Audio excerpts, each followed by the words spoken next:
if it populated. Big moment. It's working, folks. We pulled it off. After a little bit of technical difficulty. Give me 1 second here to share this on social media. Hopefully you guys will retweet it as well. I'm sharing it from my account. Absolutely. Tweet. I'm copying the YouTube link and sending it to... Retweet it with the Locked On Bills page as well. Make sure everybody knows what's going on. There's my notification from Joe Marino.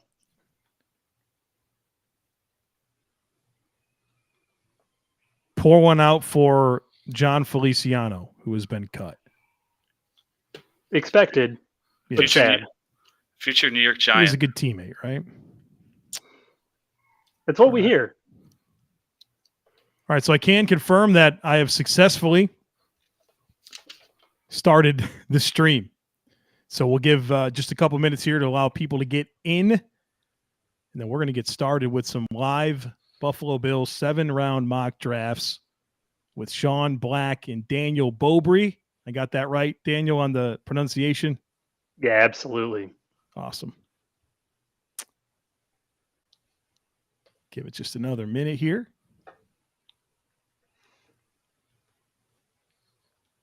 Oh, look, I can scroll.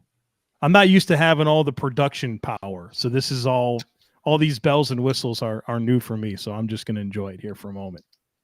Enjoy, absolutely. Why not play around? All right, let's do this thing. Welcome, everybody. Thank you for joining us here tonight. We're going to do some live Buffalo Bills 7-round mock drafts using the Draft Network's mock draft machine. I have two viewers / listeners of the podcast, Daniel Bobry and Sean Black. Daniel is joining us from Columbus, Ohio, if I'm not mistaken, as he's rehabbing his leg or foot. And it's good to have you here tonight, Daniel. It's great to be here. Thank you. And then Sean Black, who is joining us. Did you say from Erie, Pennsylvania? Erie, Pennsylvania. Good old Erie, PA. You're on mute. Can you? Maybe you might need to come back into the room, but we'll sort that out in a moment. The good news is that Daniel is up first to do the simulation, and the way that this is going to go, I'm going to work through this with the guys, but they're calling the shots. This is their thing here, where it's their decisions to make as far as the picks go. I'll answer questions, I'll offer feedback, but this will be Daniel and Sean calling the shots as I navigate this with them. And so, Sean, let's see if your audio's working. Is it working? Yeah, we got you. Yeah, there we go. There we go. I was introducing you as Sean Black from Erie, Pennsylvania. Yeah, that's correct. Awesome.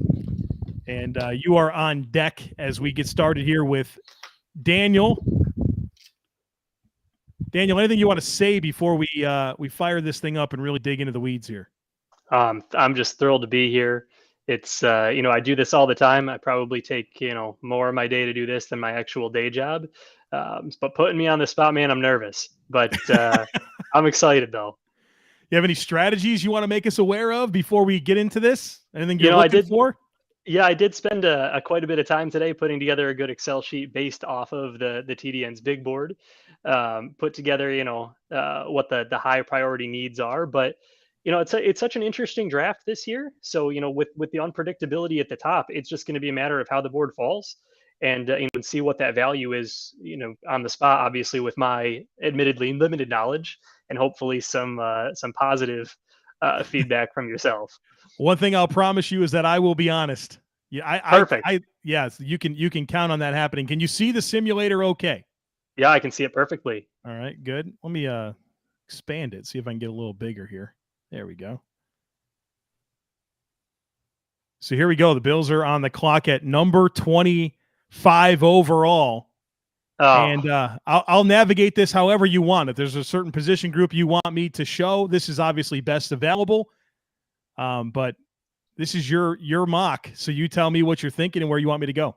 Yeah, I mean, you can leave it right there because I think everybody that I'd consider is right on the board. And I'm struggling with this because I look at this and I think to myself, especially with the news that came out just a few minutes ago with Feliciano leaving, would it be awesome to have somebody like Zion Johnson available, an immediate upgrade at guard, your backup center for, if Morris decides to move on at some point, kind of be set at that spot for so many, seasons. I think he could come in and be an impact starter immediately. But then I look and I see Treylon Burks right there, and I see my love Chris Olave, as I am a proud Buckeye myself. And man, I don't. This is tough. I was there. Go ahead. Yeah. No, I told you I was going to ask you this question, and you brought up Chris Olave. You're an admitted Ohio State Buckeyes fan, and we know that there's two really good receivers, and I know that you'll tell us there's three, but there's two, Chris Olave and Garrett Wilson. If they were both on the board, do you have a preference for the Buffalo Bills, which one you would want them to pick? I think I would give the slight edge to Garrett Wilson. I just think he's a little bit more well-rounded. I was a little bit surprised. I thought he was a bit of a bigger body, but I looked at their weight, and it actually Wilson actually weighed less than Olave, which was a little bit of a surprise. I think the usage of Olave was a little bit in the more, deeper routes, where Wilson was a little bit over the middle, and I think that could be a little bit more attractive for the Bills. But man, I think Olave can just do everything. So him sitting here, I would just absolutely love, but I'm struggling with Zion Johnson being on the board too. But I'm going to do it. I'm going to go Chris Olave. I made a good buddy of mine promise. I don't know if you ever seen the movie Draft Day, but where, he wrote the card, Vontae Mack, no matter what. I was joking with him all week. Yep. Chris Olave, no matter what. So let's lock it in. All right. I'm a big sticky note guy, and I like the movie Draft Day. So that was a good reference. I like the pick. I think that in so many ways, Chris Olave is exactly what the Bills receiving core needs. I think he's, outside of Jameson Williams, the best vertical threat in this coming draft. And so you add that speed to this Bills offense. It's something I really like. Now, the funny thing about Chris Olave is, why can't this guy produce more after the catch? Everything about him, the elusiveness, the route running, the speed, it's all there, but he's just not a very dynamic player with a ball in his hand. So that's definitely something that's missing, but I don't think you can not love the idea of adding that type of speed to this Bills offense to go with, what's already in place. Can I ask you a question about that, actually? Do you think some of it has to do with his usage in terms of the routes that he was asked to run, being that deep threat, being that, he was getting the ball down by the goal line where you didn't have too much of an opportunity, or on the outside where, it was tougher to cut in? I hope so. I hope that's the case. Because when you compare it to Garrett Wilson, I mean, Garrett Wilson's outstanding after the catch. And, I think that there is some differences in how they were used. And so that definitely lended itself more favorably to Garrett Wilson being more productive as a yards after catch guy. Because like I said already, like, Olave does have all the stuff you're looking for that translates to yards after catch. But where I would, even if that is true, Daniel, what I would bring up is that I'm not sure that his role with the Bills offense would be different. Sure. It's just like that Emmanuel Sanders, John Brown thing. I think it'd be a similar role for Olave, where those opportunities won't be there. And so, I think if the Bills had a yak guy, they would use him as a yak guy, but they don't. And so I get nervous that it would happen with Olave. That's fair. That's fair. Looking at where we're at right now, I'm sure that myself, as much of Bills Mafia is the same. Travis Jones being off the board was definitely a little bit of a heartbreaker here. Did he get close? No, he was gone at 44. Yeah, yep. That wasn't even really a thing. No, not even close. But looking at the value here, can you filter to corner, please? Of course. I think corner is a deeper class. But then again, I could look at, a guy like Cam Taylor-Britt, who might be available in the third round. Mm-hmm. Roger McCreary's an attractive option. Can you filter to interior defensive line, please? Ooh, it got swallowed up quick. It sure did. Yeah, I don't like any. I don't like the value there. Let me say that. I think there's some good options later. And then let's see. The last position is edge. Yeah, I think. See, Sean, or Daniel, let me stop you there, because this is the dilemma that I get myself into as well, where I love the idea of Chris Olave, but look I guess the wide receivers got scooped up pretty quick too. It's not even like Sky Moore's here. I don't see. No. No, he got taken by the Yeah. Commanders at 47. Well, I'll tell you what, this did not nobody fell for you. No. And I've done a lot of these or it's hit or miss, but that's just the way it falls. I'm inclined to go the corner route in this particular case, and I'm going to go with Roger McCreary. Um, we'll let it roll.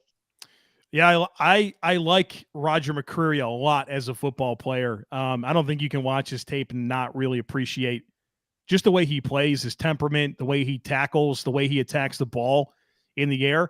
The two concerns with Roger is obviously the thing that you're probably thinking about as well as the arm length, right? Sub 30-inch arms. And, he even said when he got to the Senior Bowl that was the first time he's ever played zone coverage.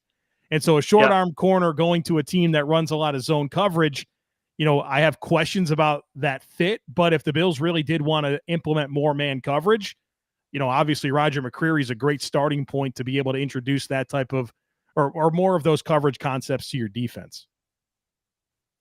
Yeah, and I think part of the way that I was looking at that too is a value pick. It's one that I find the most fascinating is looking at national draft analysts and seeing the differences that exist. I've seen Roger McCreary mocked in the first round. I've seen him not mocked in the first round. I mean, similar thing with Cody Ford and AJ Epinesa in recent years. But I feel like the value is there to at least take the chance on somebody if the Bills liked his developmental upside.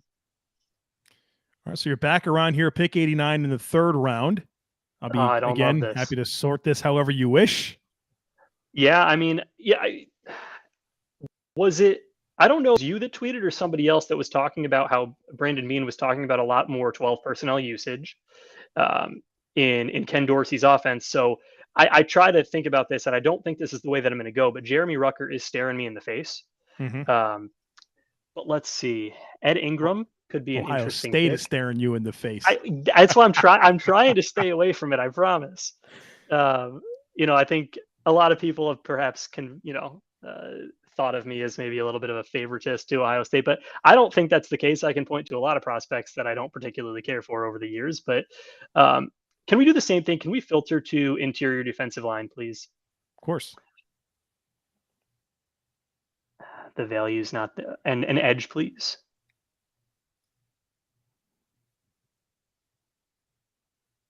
So here's something interesting. Maji Sanders is staring me in the face right here. I think in the third round, I'm hoping to get somebody that I can think may have a little bit more of an impact immediately. I think he was played a little bit out of place in Cincinnati from everything I was reading and listening to. 1,000,000%. Yeah. Luke Fickell even was talking about that, I think, on the Move the Sticks podcast or one of those at one point. But I think I think that value might be a little bit too hard to pass up. I think the last thing I'd like to look at is interior offensive line and see if there's anything. Can I ask you about Cole Strange? Of course. I think he was one of the darlings of the Senior Bowl, but truthfully, I don't know much of anything about him. Yeah, so Cole Strange is a player that I evaluated, so everyone could see my write-up right here. But Cole Strange is a player that I really enjoyed his tape at Chattanooga. And the first game that I popped on was the Kentucky tape, and he dominated Kentucky, right? Because I want to see him against the best team he played, and that's obviously the one that stands out in the Chattanooga schedule. And his temperament is really good, physical, runs his feet, a guy that has good length for an interior player in terms of how he uses it on the inside. I think he's a guard only. They got him playing center at the Senior Bowl, and I thought that really exposed his newness to the position, right? Introducing a snap is not a small thing for a guy that's never done it before. So I think he's a left guard and a guy that you'd love to get pulling, right? He's got really good range as a puller, and he's got good feet. I would say that the Senior Bowl was not his best showcase, but I thought he had better game tape. So I think he's a developmental starter at guard for a zone scheme, a zone run scheme. I wouldn't like him in a gap power scheme or a scheme that's very multiple. Oh, that's fair, and I appreciate that. I would love to grab an interior offensive line here, but I'm going to, again, go back to value, and I think Maji Sanders is going to be the pick for me here. Okay. So Maji Sanders is the pick. Lock it in. I like Myjai Sanders as a football player a lot. My concern with him is kind of like we said, he was played out of position. He was like a 5 technique in a 3-4 defense at Cincinnati. And this guy showed up at the Senior Bowl at 242 pounds. And then he showed up at the combine at 228. And now I know that was probably, it came out that he was sick and lost a bunch of weight. But I wonder if this is a player that is better suited for like being a 3-4 rush linebacker, or for the Bills if he wouldn't be a designated pass rusher.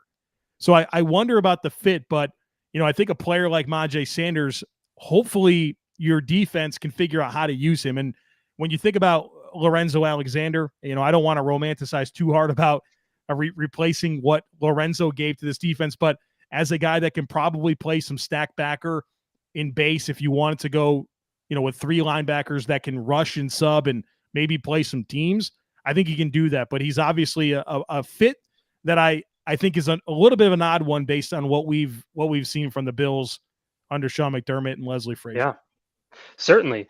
I think that's obviously a great point. But we'll see. I think, that weight fluctuation and playing out of place, I think is actually a bit of attractive trait, right, in the 3rd round too. I think there's a positive spin you can put on it. So we're 3 rounds in. Chris Olave, the 1st round pick. Roger McCreary, the 2nd round pick. Myjai Sanders, the 3rd. The Bills are back in the 4th round here at pick 128. Again, I still think that we can probably get some sort of starter on the interior offensive line. That's the way I'd like to look. And I apologize for everybody looking that's seeing a big picture of my face. I'm just trying to read the screen here. Yeah. All right. There's a name that's popping out to me here, and I apologize if well, actually, there's 2 that are popping out to me here. I really like what I saw from, what is it, Lecitus Smith? Did I pronounce that right? Lecitus Smith from Virginia Tech. Yeah. But watching the combine, Cam Jurgens seemed to perform really well, and everything I'm reading said that he was interviewing really well as well. So I'm inclined to go with one of those, but I want to actually pass this to you and ask specifically about fit for both of those prospects. Well, what's interesting about both of these players is that I think Cam Jurgens is a center only, and I think Lecitus Smith is a guard only. I like Lecitus. I think he's a guy that, from a scheme versatility perspective, he can do zone and gap blocking, and I think he does have a lot of developmental upside to get better because he's like a converted tight end. And so if you're asking for my opinion, I would prefer Lecitus Smith to Cam Jurgens because I just don't know that Jurgens could play any position other than center. Yeah, then let's do it. Let's lock in with Smith. And actually, this is an area where I want to call out that I'm being honest. Thayer Munford is not a preferred player of mine. We go. There we go. That's a good take. Yes, let's just make sure that everybody knows that I'm not just going to draft my Ohio State guys. Now, I thought Thayer Munford had a pretty good season last year at left tackle. And then they kicked him inside to guard, and my goodness, did he struggle. Absolutely. Yeah, it was tough to watch. All right, so 5th round pick 167. As a reminder, Chris Olave, Roger McCreary, Myjai Sanders, Lecitus Smith. Now you're up again here in the 5th round. Yeah, I got to be honest, with Kobe Bryant staring me at the face, I think that would be great, but I'm going to look a little bit elsewhere as well, just to try to see if I can diversify a little bit in position. Can we look at the interior defensive line? Somebody that I have my eye on is Noah Ellis. But again, I'm not sure that. Do you think this would be an overdrafting position? No, I stopped worrying about that in the 5th round. You know what I mean? Like, if there are specific targets that you like for specific roles, I could get behind Noah Ellis at this point for sure. Then I'd say let's do it. I love the idea of having a bit of a more one tech on the roster. I mean, we don't really have anybody right now. So I like that. I agree with you. Noah Ellis is a player that at the Shrine game really stood out to me. And I actually I'm always dialed in on the D line. You can always, if you're at an all-star practice, you can catch me watching the D line. And I had an NFL scout. I was watching practice with him, and he pointed to Noah Ellis and said, that's an A-gap defender in the AFC North all day long. You know what I mean? Like, just the way he's built for stopping the run. And I think we can all agree that the Bills having a more stout presence in the middle of the defense would be a welcome addition to the defense. Absolutely. So this is where things get tricky is the Bills have 9 picks, right? And a lot of them are late. And so we're going to have to scrape the bottom of the barrel here. And I'll be happy to talk about any players that you'd like that you're interested in as you make these last few picks. Yeah, and I think this is also interesting because I don't think the Bills are going to make 9 picks personally. Correct. The roster is too deep. The practice squad is even too deep to where it's going to be tough to do so. So I think they're going to use those late picks to sort of move around. But for the sake of an exercise, remind me, Joe, are specialists included? I don't know if we have them in there, man. Because I would love. Yep, you got it. You hit it. So here's what we'll do. If you want to go down that route, which let's be honest, you might have to pick that guy in the 3rd round. Yeah, oh gosh. I can just draft the player and we'll just kind of be a fill-in and we'll know who it is. No, let's stay true to the board. I think that's the fun part of the exercise. Can we filter to running backs, please? Sure. Now we're talking. All right, who do we got here? Zonovan Knight is interesting to me. Ty Chandler is interesting to me. I don't really know too much about those guys at the top, but I watched a little bit of both NC State and North Carolina, and both are pretty interesting. We scroll down just a little bit as well. Not taking Master Teague for anybody curious. Yeah, I mean, talk to me a little bit, if you would, about Ty Chandler and Zonovan Knight. I think if I understand correctly, they're both very different prospects. They are. Okay, first of all, where they're similar is they're both kick returners, not punt returners, but kick returners. So that's a nice little additional value. Ty Chandler is more of a satellite back, good speed, good receiving ability, good speed to the perimeter, and he's physical between the tackles. Really productive run at Tennessee, and then obviously he built out of that when he transferred over to North Carolina for this season. And then Zonovan Knight, a really aggressive runner that I think is a little less polished than Ty Chandler, but maybe gives you more power between the tackles. But the athleticism, the pass catching ability is definitely in Ty Chandler's favor. Okay. I like the idea of going with Ty Chandler there. Good pick. If you were picking a running back and you said you had to pick one of these guys, I would have picked Ty Chandler. And this is that sweet spot for running backs. This is where you can find those steals, and Ty Chandler has played a lot of football, a lot of different schemes, can catch it, and has speed to the perimeter, which I think we can all agree is something the Bills need. Absolutely. I'm interested in a particular player here. I'm not sure if he's already off the board. Is Jermaine Waller off the board yet? Probably not. There he is. Yeah, you can get him. He had a terrible combine, but terrible. I like it, just absolutely horrible. But I sort of like in the late 6th round. I like it. Let's sort all the corners so you can stack them up. So Jermaine, is that an official pick? I'm doing it. Okay. Jermaine Waller is a player that going into the season I really was high on, and going back to the tape at 2019 with Caleb Farley, that was a really good pair. And then he had some injury stuff, and he started off the season pretty hot. He had some good ball production, but as it went on, it just kind of felt like he checked out. In his game against Miami, specifically against Charles Rambo, that guy torched him. And I think that what did he run, like a 4.7 at the combine? It's kind of that's a red flag. But late in the draft, if you like his scrappiness, you think he can help you on teams and give you depth at corner, we're talking about the 6th round here, so not gonna throw too much shade at it. I'm gonna throw a wrench here. I'm gonna ask, so what do we got here at quarterback? There you go. You like any of that? No, but yeah, I don't even think any of that's worth trying to stash on the practice squad. I agree. So let's get rid of that and go back to everyone. Let's see. Can you go back to my picks? Actually, let's just do a quick recap. All right, we got 2 corners, a wide receiver. Okay, what about another wide receiver? Let's take a look at who might still be on the board here.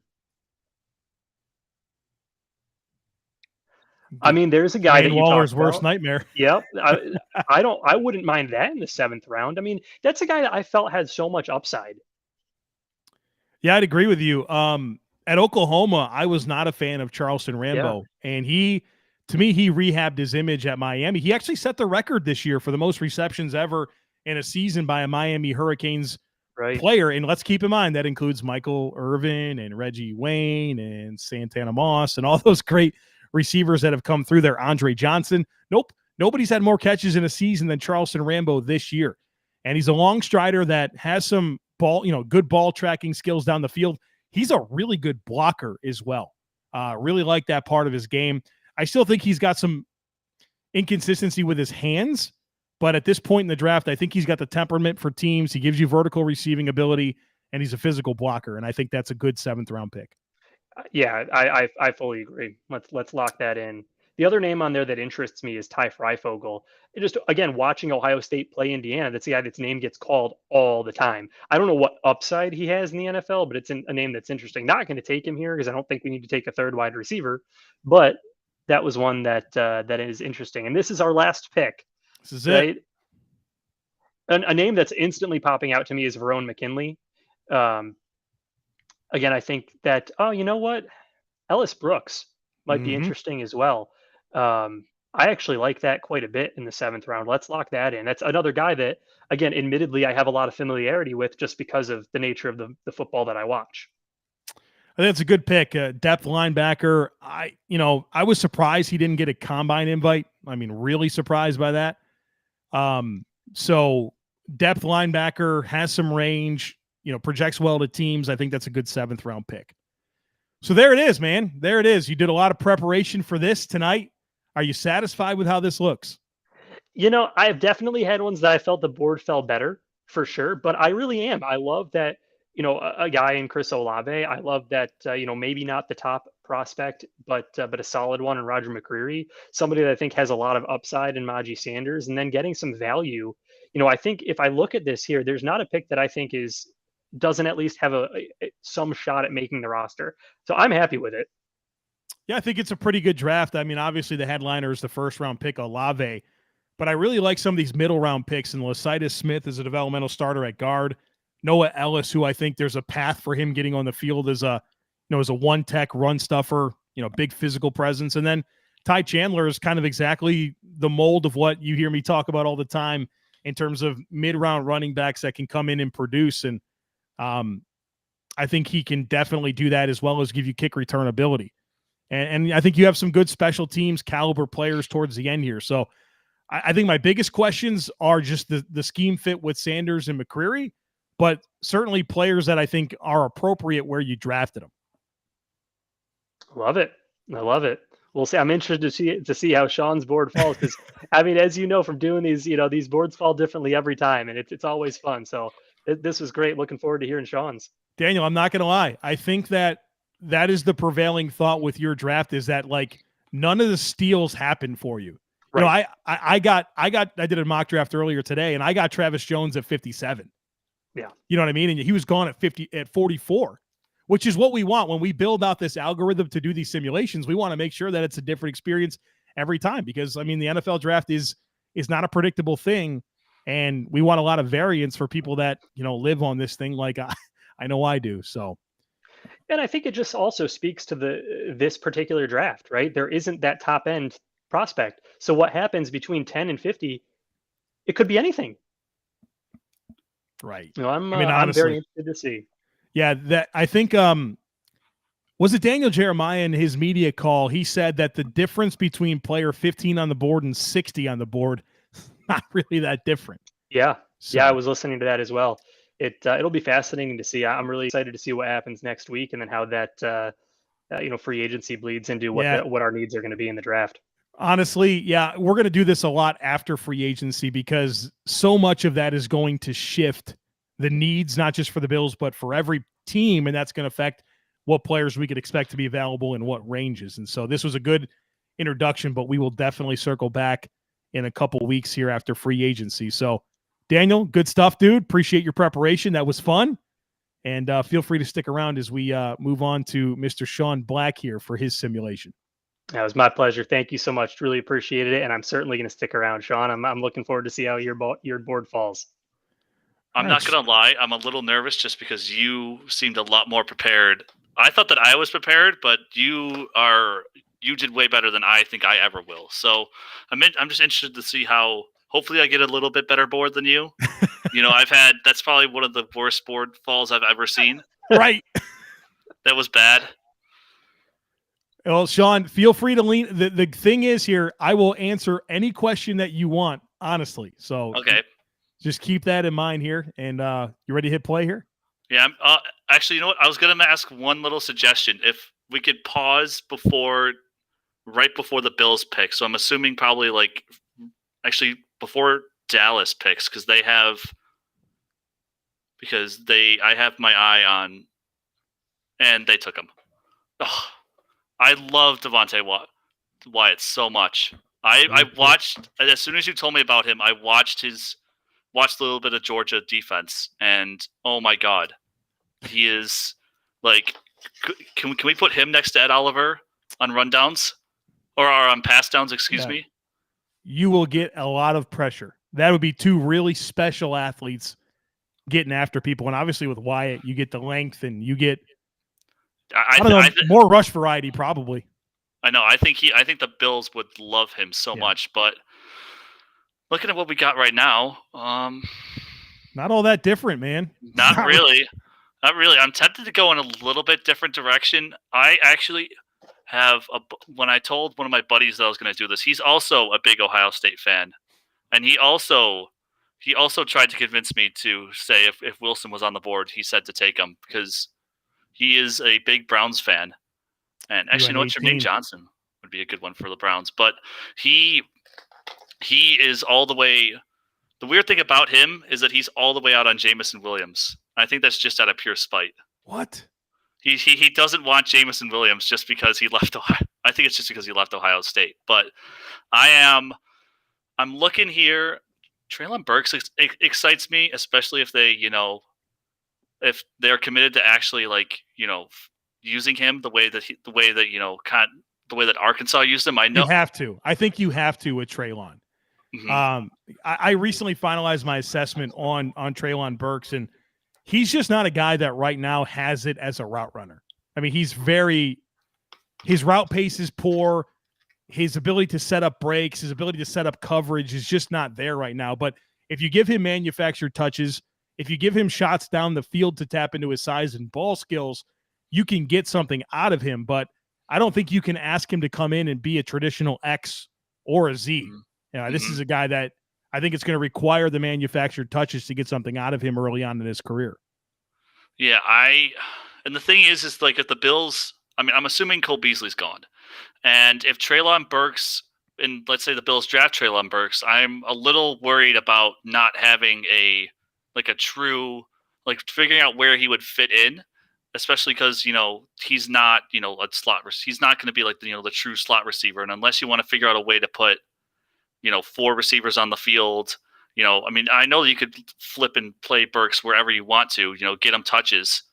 I know that, he's not close to Deebo Samuel, but, doing something like that where, you're finding ways to get him the football would be good. But I think I'm going to go a different direction.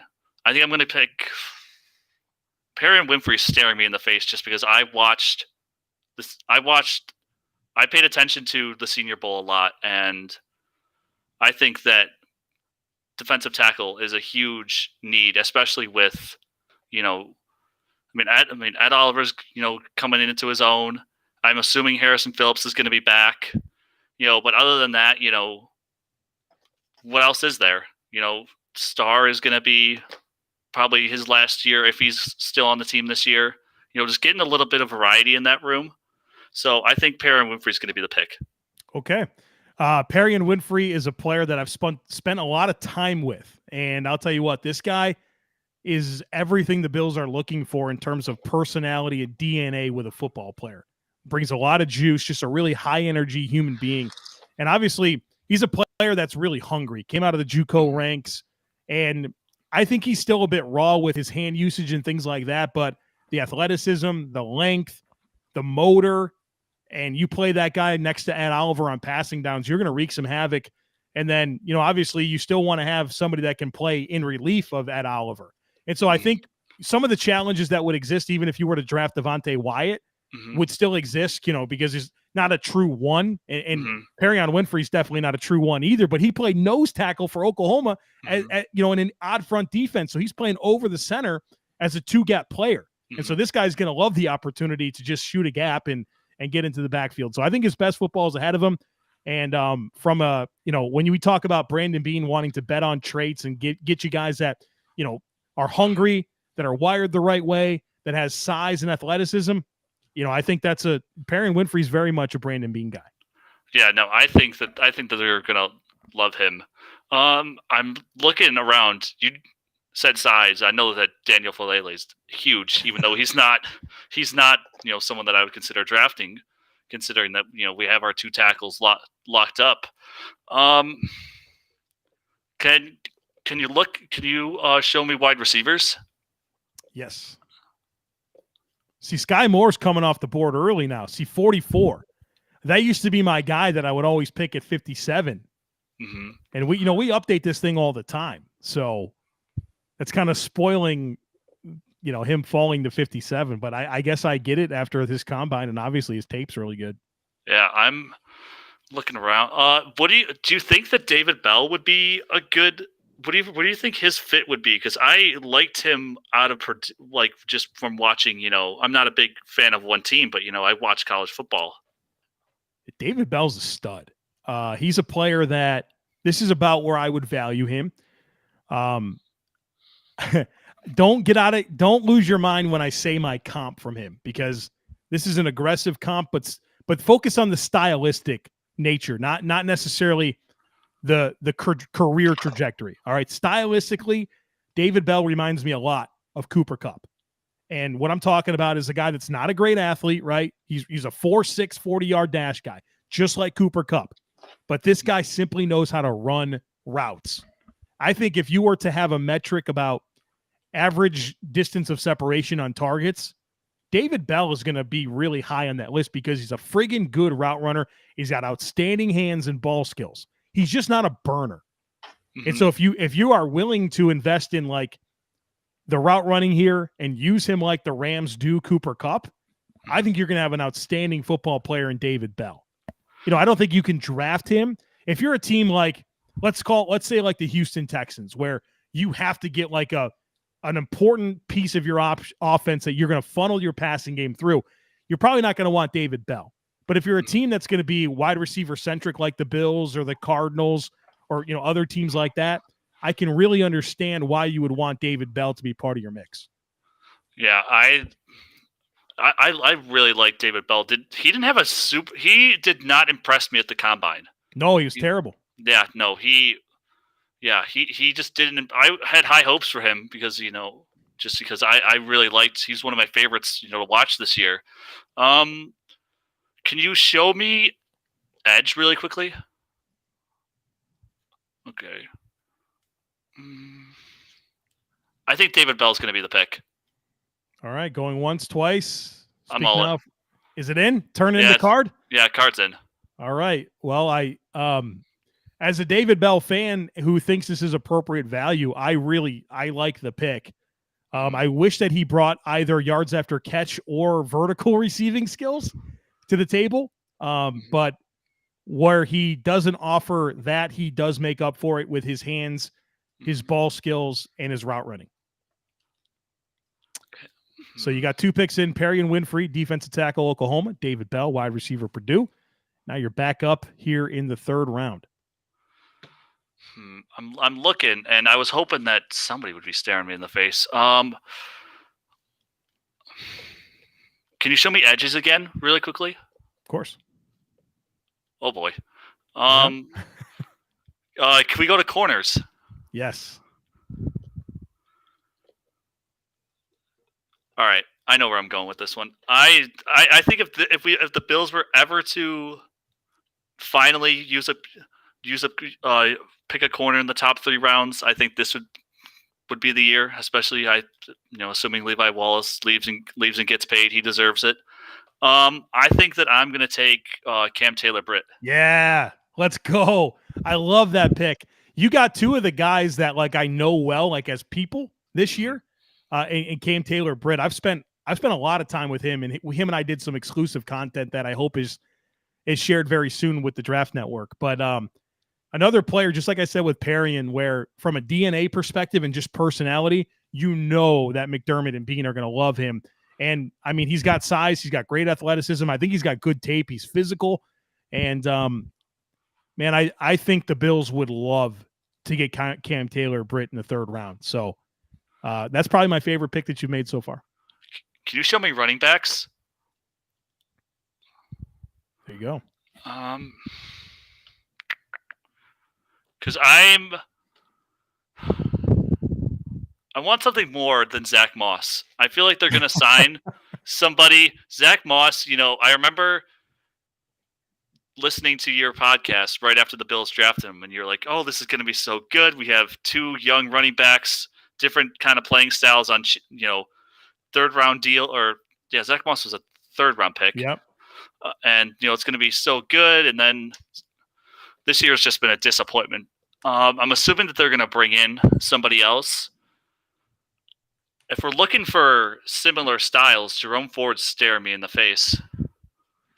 I think that if I wanted to just say Devin Singletary, free agent, and then say, all right, Jerome Ford versus Zach Moss, who gets the final spot? Who gets to be RB3? I'm all in for that. The only thing that I don't know about him is I know that you watched him. The one thing that I liked about Zach Moss was that he was very good in pass protection. That's where I was extremely impressed with him. Can you? Let's see what I said here about Ford is a capable and willing pass blocker, but there have been some issues with diagnosing pressure packages and how he responds. And I talked a little bit more about his receiving. So basically with him, I think he's very willing. It's the processing piece of pass pro that's not there. Yeah. But I think he can be a good pass blocker. He's just got to get the mental side down. Mm-hmm. Okay. Can you show me edges one more time? I want to see if there's anything that slaps me in the face. I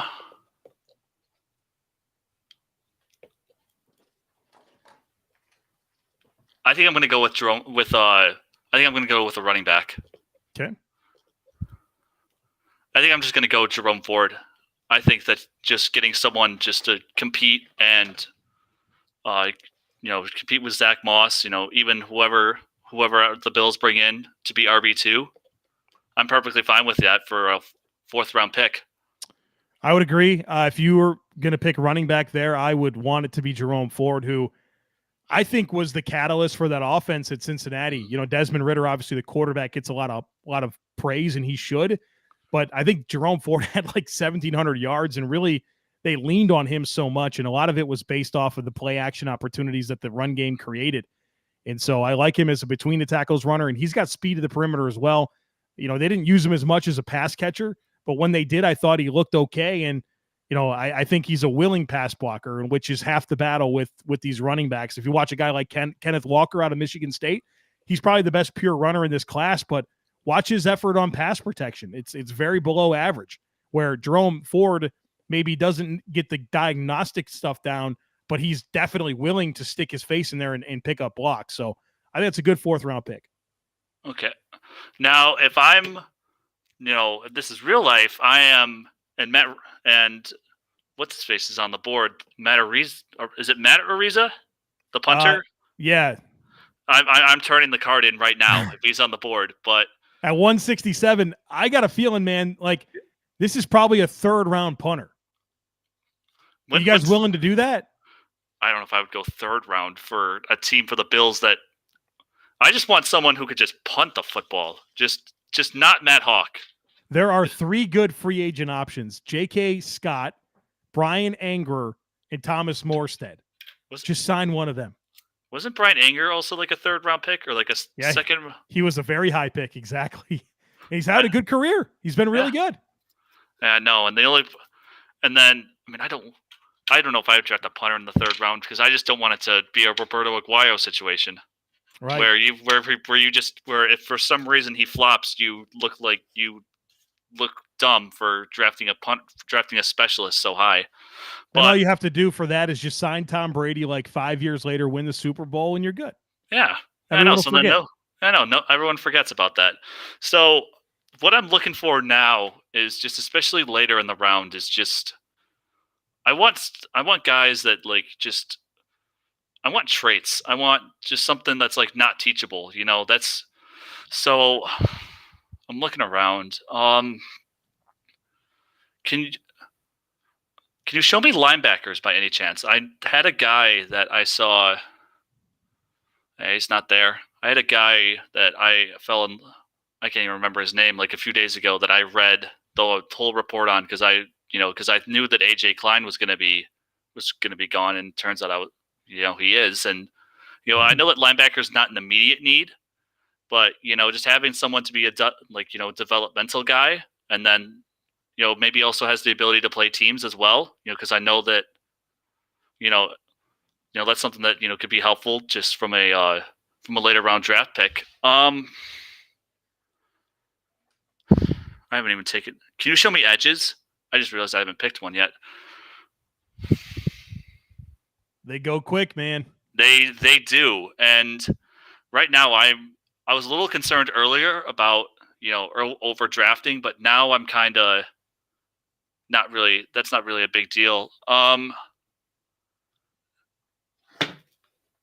me ask you, because my knowledge kind of falls a little bit off a cliff after the first few rounds. Is there anyone here that's standing out to you, Joe? If you made me pick one of these edges, I would go with Michael Clemens right here. 6'5", 270. I think he's got some untapped potential. JUCO guy, only a couple of years in the SEC. He's got length as well. And so, like you said, you wanted traits. I think this is probably the traitsiest edge that you're going to find at this point. Okay. I'm thinking, can you show me wide receiver really quickly?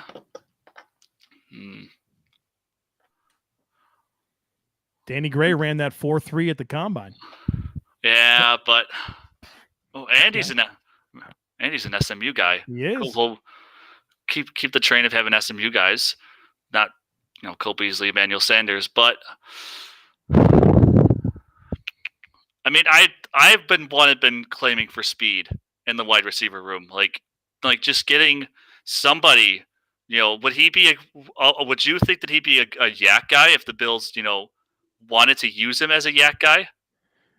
Here's what I said about his big playability. Gray's speed and ball skills combined with his ability to win after the catch make it fair to call him a big play guy. He averaged more than 16 yards per reception in 2021. And I probably wrote about run after the catch here. Highly productive after the catch. Found massive chunks of yards catching the ball in stride and on shallow crossers, and the speed and burst to break pursuit angles. Frequently used in quick screens where his ability to accelerate and playoff blocks led to steady production. I think this is what you're looking for, man. Yeah, no, I was thinking that because, correct me if I'm wrong, but I think the only receivers that the Bills have under contract right now are Diggs, Davis, Beasley, till further notice.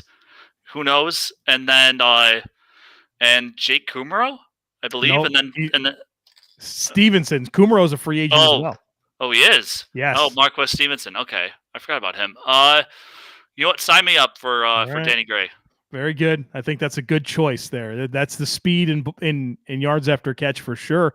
And he's also a guy that I think was a JUCO guy as well. So those guys are hungry, man, and they want to they want to showcase themselves. And I think that's a good pick here at this point. Can we go back to edge? Yes. Is he still there? Michael Clemens. He is.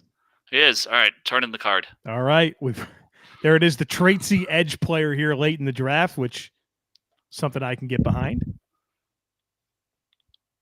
So this is the point where, is it the two? Yeah, it's 201, and then I think you have two more. Yeah, because I think the Bills have 2 second-round picks, or 6th-round picks this year, excuse me. I'm looking around. Chris Paul is actually staring me in the face a little bit. He's the guy who's just to throw in another younger guy, get him to work with Aaron Cromer. I like Chris Paul right here. I do as well. I think he's a guy with tackle and guard flexibility. I think he's got developmental starter traits. And so late round offensive line, I think that's a really, really worthwhile selection here. So now you have 2 7th-round picks. Okay. I think I have an idea, but it depends on how let's see. Can we go to safety really quickly? Okay. I don't know why, but when I don't really watch much Pac-12 because it's on late at night here on the East Coast, but I'm a big fan of another former USC safety in Troy Polamalu. I've got his I've got jerseys of his. I was when the Steelers went on that Super Bowl run, I was all the way in on him, and I'm gonna yeah Isaiah Pola-Mao. Did I pronounce that right? Sure. I don't know. Yeah.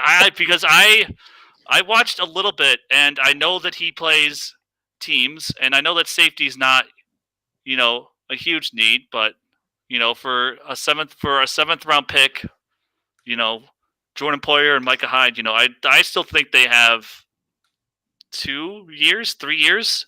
Do you think? Yes. On top of their peak, so maybe how many? Do you know off the top of your head how long Jaquan Johnson's under contract for? This is his final season, so he's up after this year. Okay, yeah. Then I know that Isaiah Pola-Mao, he played teams. He was a 4-phase special teamer. I'm not gonna. I believe.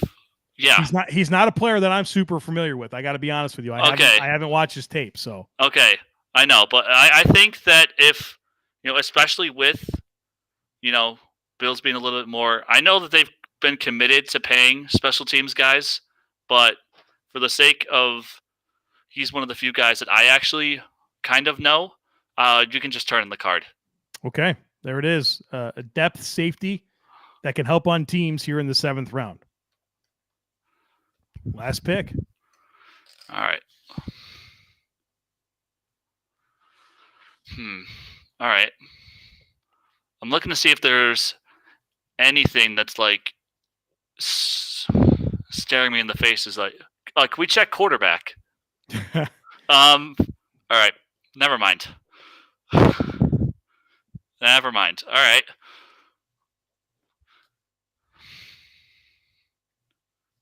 I'm trying to think of where can we look at linebackers? Of course. In honor of, I drafted it in honor of pouring out a glass for AJ Klein, who was released. Nefe Sewell. He's the brother of. Oh yeah, of Panay. And the linebacker from Oregon, who's going to be like a 1st-round pick next year. Mm-hmm. I think he's a ready-made special teamer, and I'm not sure what more you can ask for here if you want to go linebacker late. Yeah, I think just adding just another body in there who could play special teams. I know that the Bills value that, so I'm ready. If you like him, I'm all in. Okay, turn it in. There it is. How do you feel? How do you like how this unfolded for you, Sean? I like it a lot. I actually quite like this. I think that they get another. We get some like an impact player in Perrin Winfrey, where how much of the snaps he'll command is to be determined. David Bell, adding another wide receiver to a wide receiver offense. I'll never say no to a wide receiver. Cam Taylor-Britt with Trey White who knows when he'll be 100%. If we start, Levi Wallace, goes, we could start veteran free agent, bargain bin free agent guy, and then we could have either Cam Taylor-Britt or Dane Jackson, starting opposite. I'd be fine with that for the first few weeks of the season. Jerome Ford, just a guy to compete, and just a bunch of just toolsy, traits guys at the end of the draft, and an all-out and a speed yak guy in at wide receiver, which is something I feel like the Bills need. I'm happy with it.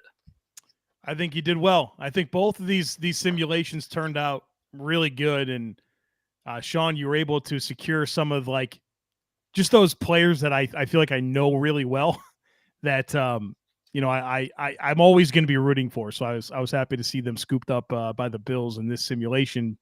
Obviously the free agency that's coming up is going to really change things. I mean, it's already happened with Seattle's now picking 9.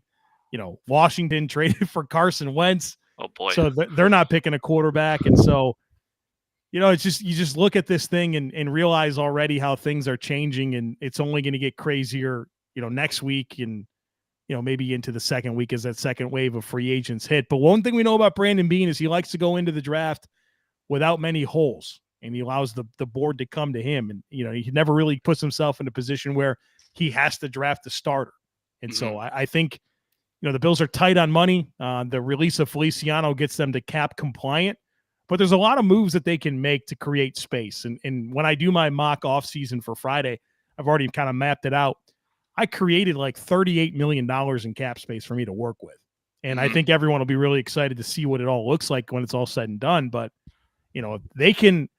they have the ability to do what they need to do to be as aggressive as they want to be. Yeah, I'm interested to see just how our two mocks, how different my perspective of this looks at, give me a month. Yeah. And we'll see how different this is with how, just depending on what the Bills do. So yeah. I'm interested to see how this looks, but I think so far I'm fine with it. I really like it. If this is what the Bills draft, I won't complain. Yeah, I think it looks good, and like you said, a good conversation starter here as we fully embrace off-season mode and all the wheeling and dealing that is to come here in the coming weeks. So, gentlemen, this has been fun, man.